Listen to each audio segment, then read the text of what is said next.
Hello students, तो कैसे हैं आप सभी। तो आज का सेशन हम स्टार्ट करते हैं। हम set number 7 multiple choice question solve कर रहे हैं और उसमें हमने क्वेश्चन नंबर जो है 12 तक सॉल्व करा हुआ था। आज का जो सेशन होगा वो हम क्वेश्चन नंबर 13 से स्टार्ट करते हैं।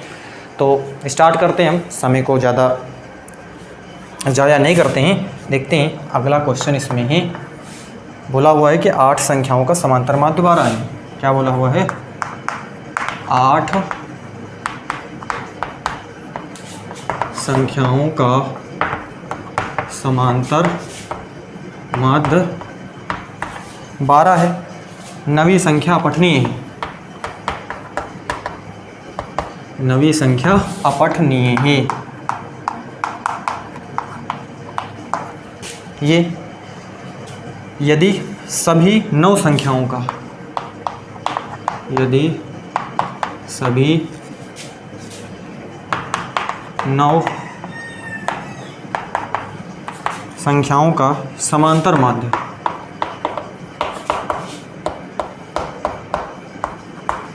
13 है तो अपठनीय संख्या होगी।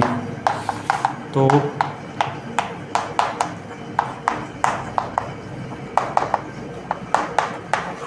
अपठनीय संख्या होगी। ये क्वेश्चन दिया हुआ है आपको। यहाँ पे 8 संख्याओं का समांतर माध्य दिया हुआ है। कितना? 12।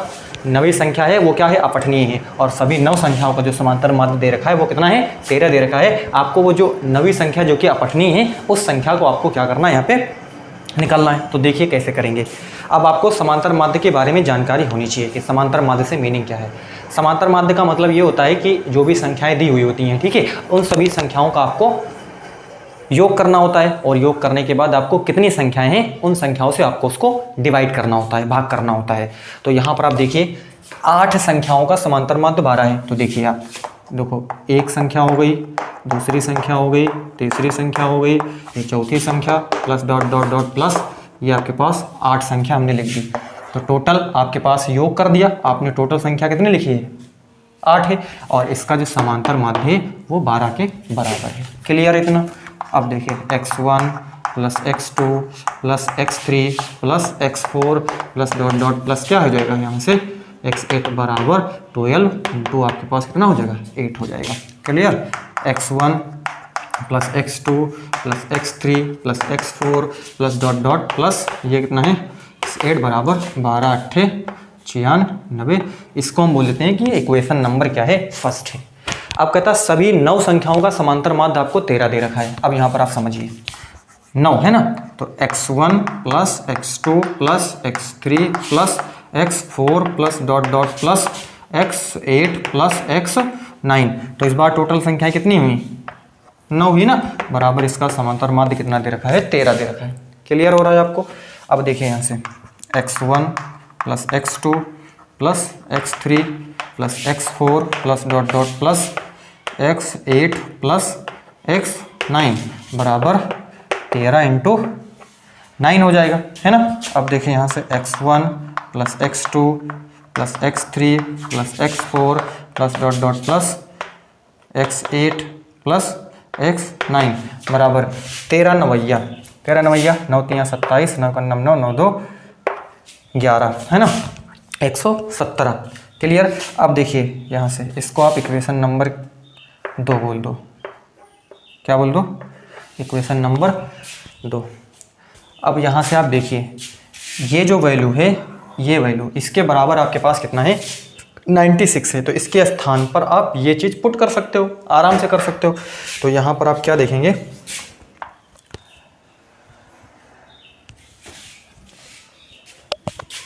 देखिए x1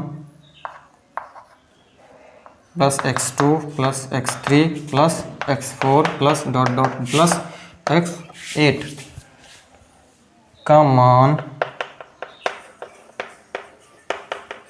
समीकरण 2 में रखने पर इसका मान हम समीकरण 2 में क्या कर देते हैं? यहाँ पे पुट कर देते हैं। कितना है? 96 है ना, प्लस कितना है? x9 है, बराबर है 117। तो x9 बराबर 117 माइनस 96। तो यानी कि जो नवी संख्या है यहाँ पे 7 में से 6 गया, 1 बच गया, 11 में से 9 चला जाएगा, 9 2 11 0। तो जो नवी संख्या है वो आपके पास क्या है 21 है। ठीक है, क्या बोलेंगे, अतः नवी संख्या जो कि अपठनीय है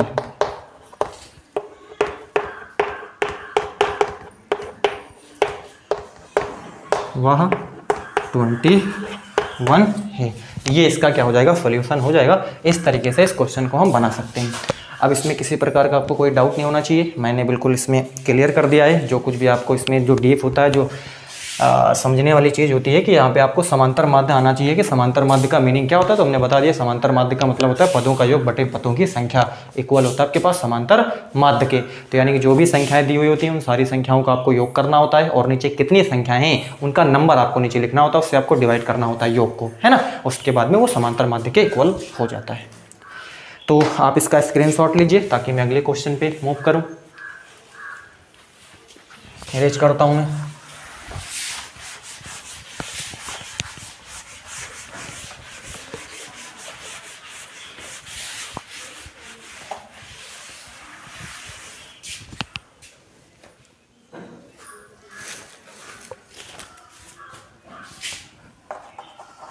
अगला क्वेश्चन है 3, 4, 6 तथा x का समांतर माध्य 5 है। का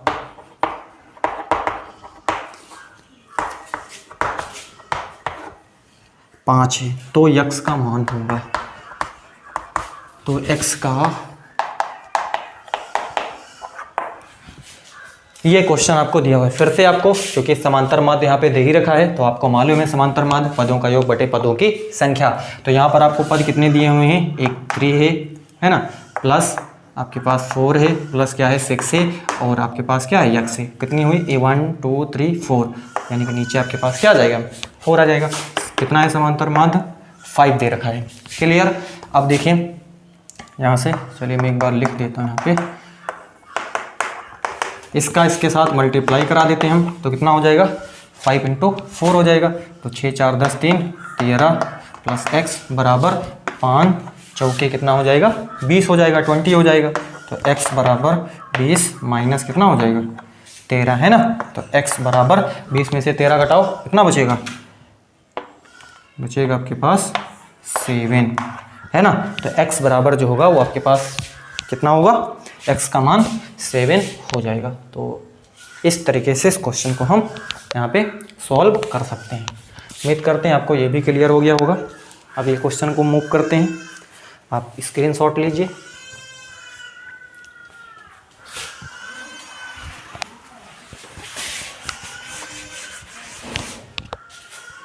अगला क्वेश्चन है, यहाँ पे एक थैले में 3 लाल गेंद, एक थैले में 3 लाल गेंद, 5 सफ़ेद गेंद और 7 काली गेंद हैं। इसकी क्या प्रायिकता है, इसकी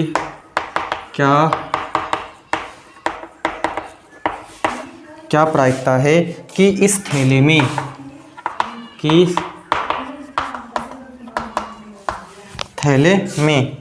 यादृच्छिक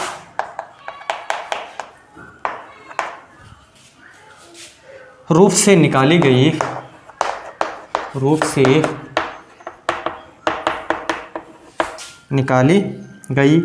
एक गेंद ना तो लाल होगी और ना ही काली।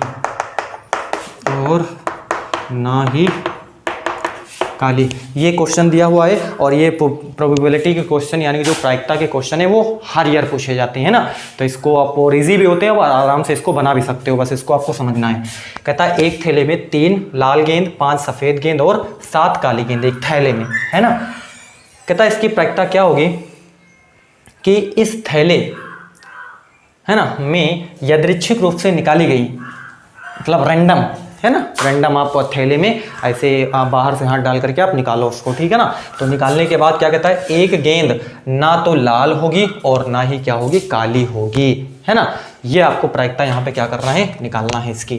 तो यहाँ पर देखिए कुल संभव परिणाम कितने हैं, देखिए यहाँ पर पहले आप देखिए यहाँ पर लाल गेंद कितनी है, लाल गेंद की संख्या है यहाँ पर 3 और सफ़ेद गेंद की संख्या है 5 और काली गेंद की संख्या है 7, है ना। ये यहाँ पर आपको दिया हुआ है कि लाल गेंद की संख्या 3 है, सफ़ेद गेंद की संख्या 5 है और काली गेंद की संख्या जो है वो 7 है। कुल संभव परिणाम कितने होंगे बताओ आप,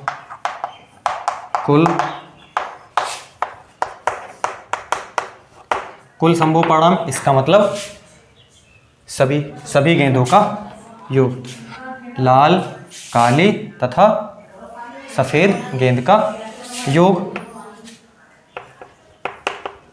लाल काली व सफ़ेद गेंद का योग, है ना। तो क्या हो जाएगा यहाँ से आपके पास 3 + 5 प्लस कितना है 7 है और 7 5 12, 12 3 कितना हो जाएगा 15। मतलब कुल संभव परिणाम जो होंगे वो आपके पास कितने होंगे 15 होंगे। यहाँ पर अनुकूल परिणाम देखिए कितने हैं,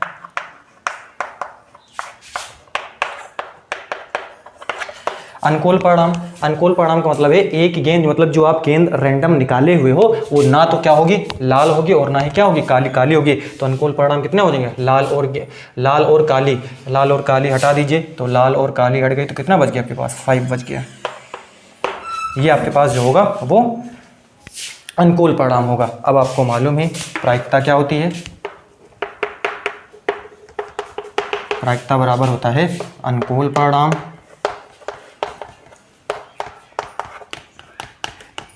बटे कुल संभव परिणाम।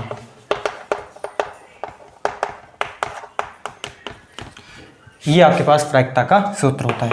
अनुकूल कितना है 5 है और नीचे आपके पास कितना है 15 है, 5 × 5 5 3 15, है ना। तो 1/3 इसका जो होगा वो आंसर हो जाएगा। मतलब एक गेंद जो आप निकाले हुए हो ना वो ना तो क्या है लाल होगी और ना ही काली होगी, प्रायिकता जो है वो 1/3 है। क्लियर, इजी है, बना सकते हो आराम से, है ना। तो इस तरीके से इसको हम यहाँ पे सॉल्व कर सकते हैं। चलिए अगला क्वेश्चन हम यहाँ पे देखते हैं। इरेज आप इसका स्क्रीनशॉट ले लीजिए।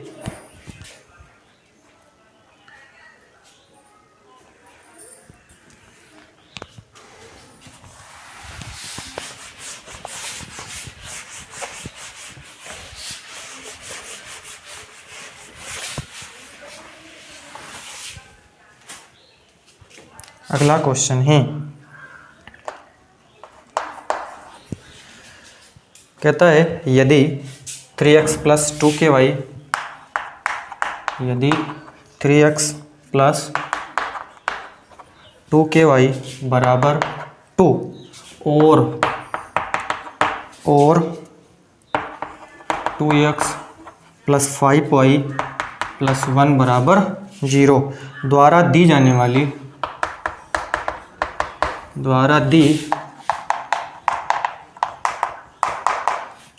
वाली रेखाएं परस्पर समांतर हैं, रेखाएं परस्पर समांतर हैं तो k का मान है, तो k का मान है। ये क्वेश्चन यहाँ पे आपको दिया हुआ है। तो देखिए यहाँ पे क्या है क्वेश्चन में, 3x + 2ky बराबर कितना है 2 है और 2x + 5y + 1 बराबर कितना 0 है। द्वारा दी जाने वाली रेखाएं परस्पर समांतर हैं, k का मान होगा। क्लियर, देखिए यहाँ पर ये 3x है प्लस क्या है 2ky और बराबर कितना है आपके पास, ये 2 है। ये है आपके पास इक्वेशन नंबर फर्स्ट। अब यहाँ पर देखिए 2x प्लस कितना है 5y है ना, और इसको बराबर हम -1 लिख देते हैं ना। इसको इस साइड देखो प्लस में ही, उस साइड भेजोगे तो माइनस में हो जाएगा ना। दोनों आपको जो अचर पद है, या तो आप उसको दोनों को आप लेफ्ट साइड लो या फिर दोनों को आप राइट साइड लो, ठीक है ना। मतलब एक इधर एक उधर ऐसा नहीं कर सकते आप, या तो आप इसको इधर लो और है ना, और तो इसको भी इधर लेना पड़ेगा, या अगर आप इसको इधर लिए हो तो इसको भी इधर आपको लेना पड़ेगा। अब देखिए समीकरण 1 की तुलना मानक समीकरण a1x प्लस b1y बराबर c1 से करने पर, है ना। ये आपके पास a1 कितना है, a1 बराबर 3 है, b1 बराबर 2k है, और c1 बराबर कितना है 2 है। क्लियर। अब देखिए समीकरण 2 की तुलना मानक समीकरण a2x प्लस b2y बराबर क्या है c2 से करने पर, इससे इसको हम क्या कर देते हैं, यहाँ पे तुलना कर देते हैं। a2 कितना है, a2 बराबर 2 है, b2 बराबर 5 है, और c2 बराबर -1 है। आप खुद ही देख लो, जैसे जैसे इक्वेशन में लिखे हुए इसके अकॉर्डिंग हमने यहाँ पे a1 b1 c1 और a2 b2 c2 के मान निकाले हुए। रेखाएं समांतर होंगी, देखिए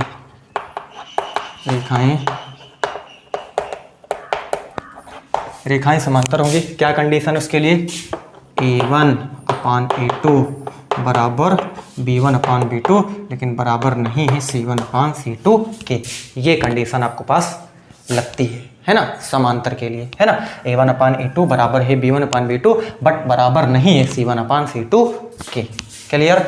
अब यहाँ से आप देख ही रहे हो कि a1/a2 बराबर है किसके, b1/b2 के। a1 देखो कितना है, a1 है आपके पास 3, है ना। a2 देखिए कितना है, a2 है आपके पास 2, है ना। b1 देखिए कितना है, b1 है आपके पास यहाँ से 2k। b2 कितना है आपके पास, b2 है यहाँ से 5, b2 कितना है 5 है। क्लियर। अब इसका गुणा इसके साथ करवाते हैं तो 3 × 5 बटे यहाँ पर इस 2 को हम क्या करते हैं, इसके नीचे लेकर के आते हैं, 2 × कितना हो जाएगा 2 बराबर यहाँ पे क्या बचेगा आपके पास, केवल k बच जाएगा। नहीं समझ में आया।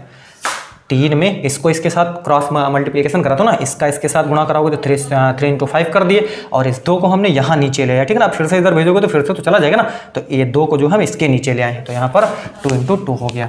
अब ये कितना हो जाएगा, 5 × 3 = 15, 2 दूनी 4 बराबर k, तो k बराबर कितना आ जाएगा 15/4 हो जाएगा। कितना हो जाएगा 15/4। तो इसका जो 15/4 है वो इसका बिल्कुल राइट ऑप्शन है।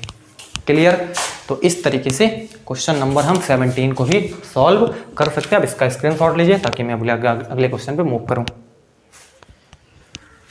क्लियर हो रहा है आपको, इसमें आपको डाउट नहीं होना चाहिए। बड़े आराम से क्लियर कर रहा हूं सारे क्वेश्चन, आप इसको मस्ती से पढ़ते रहिए आप।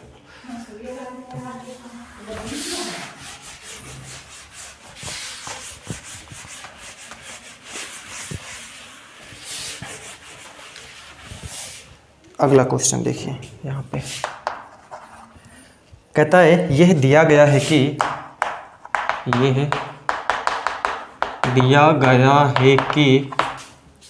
BC/QR है ना, ये बराबर है 1/3 के साथ त्रिभुज ABC ये जो है क्या है, समरूप हैं त्रिभुज PQR के, त्रिभुज PQR है ना, इसके क्या है समरूप हैं। तब एरिया ऑफ त्रिभुज PRQ बटे एरिया ऑफ त्रिभुज ACB बराबर हैं। मतलब ये चीज आपको, मतलब एरिया ऑफ PRQ और एरिया ऑफ ACB, इसका अनुपात आपको क्या करना बताना है। यहां पर आप देखिए ये क्या आपको दे रखा है, BC/QR बराबर है 1/3, है ना। अब देखो ऊपर क्या है, PRQ है, मतलब BC जो है वो किस में आएगा, इस वाली त्रिभुज में आएगा, मतलब ACB में ही तो BC आएगा, है ना। और अगर आप QR देखोगे तो QR किस में आएगा, QR आएगा PRQ में। तो अनुपात यहाँ पर देखो, ये जो है ऊपर है ना, ये वाला जो है ऊपर है, यहाँ पर ये देख लो ना, मतलब ये जो भुजा है ये देखो ऊपर त्रिभुज दिया हुआ है, और ये वाली जो भुजा है ये नीचे दिया हुआ है। तो इसको भी हम यहाँ पे पलटा देते हैं, QR/BC। कोई मुश्किल नहीं, आप पलट देते हो ना, तो QR ऊपर चला जाएगा और नीचे आपके पास 1 हो जाएगा। इतनी अभी तक आपको क्लियर है। अब यहाँ पर आपको देखिए क्या है, चूंकि त्रिभुज ABC वो समरूप है त्रिभुज PQR के, और आपको मालूम है कि यदि दो त्रिभुज क्या है, समरूप हैं, तो समरूप त्रिभुज जो होते हैं उनके क्षेत्रफलों को जो अनुपात होता है ना, उनके क्षेत्रफलों का जो अनुपात होता है वो उनकी संगत भुजाओं के वर्ग के अनुपात के बराबर होता है। एक बार फिर से रिपीट करता हूं, अगर दो त्रिभुज समरूप हैं, है ना, दो त्रिभुज क्या हैं, समरूप हैं, तो जो समरूप त्रिभुज होते हैं उनके जो क्षेत्रफलों का जो अनुपात होता है, समरूप त्रिभुज के, उन दोनों समरूप त्रिभुज के क्षेत्रफलों का जो अनुपात होता है उनके संगत भुजाओं के वर्ग के अनुपात के बराबर होता है। तो यहाँ पर आप समझने की कोशिश करिए कि यहाँ पर आपको एरिया ऑफ त्रिभुज PRQ बटे एरिया ऑफ त्रिभुज ACB संगत भुजा के वर्ग के अनुपात के बराबर होता है। तो यहाँ पर आप क्या है, यहाँ पर है आपके पास QR/BC, इसका आपको क्या कर देना है, वर्ग के अनुपात के क्या है, बराबर है। क्लियर। तो एरिया ऑफ त्रिभुज PRQ बटे एरिया ऑफ त्रिभुज ACB QR/BC 3/1, इसका क्या हो जाएगा, होल स्क्वायर। तो एरिया ऑफ त्रिभुज PRQ बटे एरिया ऑफ त्रिभुज ACB बराबर, ये आपके पास 3 3 9 और नीचे तो आपके पास 1 ही हो जाएगा। तो इसका जो आंसर होगा वो 9 अनुपात जो है वो कितना है, 1 है। तो आप केवल 9 ही इसको बोलो तो तब भी कोई दिक्कत नहीं है ना। त्रिभुज PRQ बटे एरिया ऑफ त्रिभुज ACB बराबर है 9। तो यही इसका क्या हो जाएगा, राइट आंसर हो जाएगा। क्लियर हो रहा है इसमें। तो इस तरीके से हम क्वेश्चन नंबर 18 को भी सॉल्व कर सकते हैं। तो आप इसका स्क्रीनशॉट लीजिए, मैं अगले क्वेश्चन पे मूव करता हूं।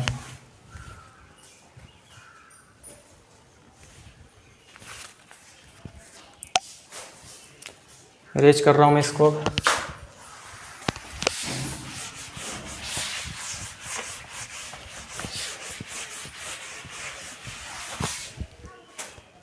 अगला क्वेश्चन है 19 है, इसमें कहता है 95 तथा 152 का महत्तम समापवर्तक का क्या है, यहाँ पे महत्तम समापवर्तक HCF जिसे बोलते हैं ना, मतलब आपको HCF यहाँ पे इन दोनों संख्याओं का निकालना है। बढ़िया तरीका है, आपको यूक्लिड विभाजन एल्गोरिथम आपने पढ़ा ही होगा चैप्टर नंबर 1 में, रियल नंबर्स में, है ना। तो उससे आप इसको क्या करिए, यहाँ पे सॉल्व करिए। उसके लिए आपको यहाँ पे सबसे पहले आपको यहाँ पे दिख रहा है कि 152 जो है वो ग्रेटर है किससे, 95 से, है ना। 152 जो है वो बड़ा है किससे, 95 से। तो आपको यहाँ पे 150 भाग कर देते हैं 95 से। क्लियर। तो एक बार हम इसको लेकर के सबसे पहले जाते हैं। तो एक बार लेकर के जाएंगे तो कितना हो जाएगा, यहाँ से 95 हो जाएगा। कितना हो जाएगा, 95। 12 में से 5 चला जाएगा, 7 5 कितना हो जाएगा, 12 हो जाएगा यहाँ से, ठीक है। और यहाँ से आपके पास 14 में से 9 चला जाएगा, 9 5 कितना हो जाएगा, 14 हो जाएगा, ठीक है ना। तो यहाँ पर आप देख लो 7 5 कितना हो जाएगा 12 है ना, 12 के 2 हो जाएगा, 9 5 14 कितना हो जाएगा 15 हो जाएगा और 1। क्लियर हो रहा है ना, देख लो ना, यहाँ से 12 में से 5 चला जाएगा, 7 5 12, यहाँ पर कितना 1 चला गया ना 14, यहाँ से ले 14, 14 में से 9 चला जाएगा, 9 5 14, ये आपके पास कितना आ जाएगा 57 आ जाएगा। कितना आ जाएगा 57। अब यहाँ पर देखिए ये वाला 95 हम यहाँ पर लिखते हैं, कितनी बार जाएगा, एक बार ये भी जाएगा है ना, तो ये आपके पास 57 हो जाएगा। 5 15 में से 7 है ना, तो 8 7 कितना हो जाएगा 15, कितना आ जाएगा 8 आ जाएगा। और यहाँ से आपके पास 8 में से 5 चलेगा 3 है ना, 8 7 15, 5 3 8 1 9 है ना। अब इसको यहाँ पर हम 57 लिखते हैं, तो एक बार ही चला जाएगा, तो ये कितना हो जाएगा 50 और कितना हो जाएगा 38 हो जाएगा, कितना हो जाएगा 38। तो 7 में 17 में से 8 चला जाएगा, तो 9 8 17 हो जाएगा, 4 में से 3 गया 19 है ना, 9 8 17 और 3 1 4 कितना हो जाएगा 5 हो जाएगा है ना, 9 8 17 3 1 4 1 5। अब यहाँ पर ये आपके पास कितना 38 है, अब ये 2 बार चला जाएगा या कट गया, तो जो यहाँ पे आपके पास आंसर निकल गया है वो कितना आया 19 आ गया। अब यहाँ पर देखिए यूक्लिड विभाजन एल्गो, यूक्लिड विभाजन एल्गोरिथम से, ठीक है। तो यहाँ पर देखिए 52 बराबर है 95 गुणे 1 है, और आपके पास कितना है यहाँ पे 57, यानी कि शेषफल 0 यहाँ पे नहीं है। फिर यहाँ से 95 बराबर है 57 गुणे 1 है, और प्लस आपके पास कितना बचा है 38 बचा हुआ है ना, और यहाँ पर भी जो है R0 नहीं है। फिर यहाँ से कितना है आपके पास 57 बराबर ये आपके पास है 38, ये भी आपके पास एक बार गया है, प्लस आपके पास कितना बच गया 19, और यहाँ पर भी जो है R का मतलब जो शेषफल है वो 0 नहीं है। चैप्टर नंबर 1 में है, आपने इसको पढ़ा होगा तो आपको बिल्कुल क्लियर हो रहा होगा। यहाँ पे आपके पास कितना है 38 है बराबर 19 इंटू कितना हो जाएगा 2 है ना, 19 इंटू 2 और प्लस आपके पास 0 आ जाएगा। यहाँ पे R बराबर क्या हो गया 0 हो गया, तो क्या हो गया यहाँ शेषफल 0 प्राप्त हो रहा है ना, इसलिए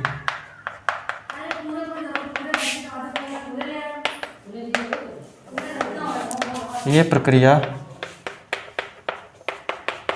यहीं समाप्त हो जाती है, ठीक है। अतः HCF ऑफ 95 152 है ना बराबर कितना है 19, कितना है 19, यानी कि इसमें जो 19 यानी कि ऑप्शन नंबर जो सी है वो बिल्कुल इसका क्या है राइट है। तो इस तरीके से हमने 19 क्वेश्चन इस सेट के यहाँ पे क्या करे हैं सॉल्व कर लिए हैं। तो आज का सेशन हम यहीं पे एंड करते हैं। आप इन क्वेश्चनों के प्रैक्टिस करिए, मिलते हैं हम नेक्स्ट सेशन में, तब तक आप इनकी प्रैक्टिस करिए। Thank you for watching me.